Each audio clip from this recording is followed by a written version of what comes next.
All good things come with a price. The gods want the darkness to see the fire and melt away before it.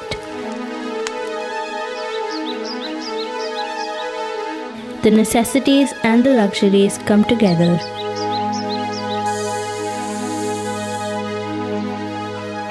And mothers watch as little lives wither.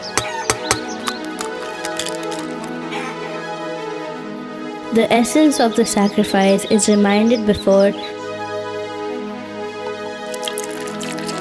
flowers blossom in this darkness, while the bitter ones remain unchanged.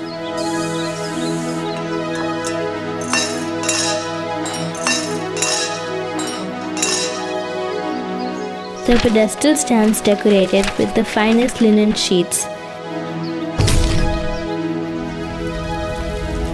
They march into the flames for the final good deed.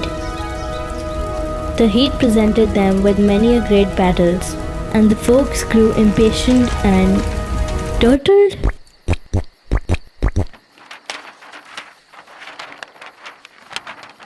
Huh? Oh, it's rattled. No turtle in the story. And the folks grew impatient and rattled.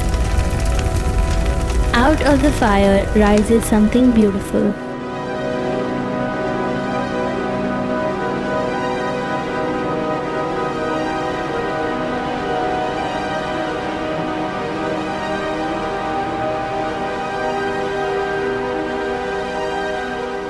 The bitter, the sweet, the dark and the light, the living and the burnt, made into something of delight.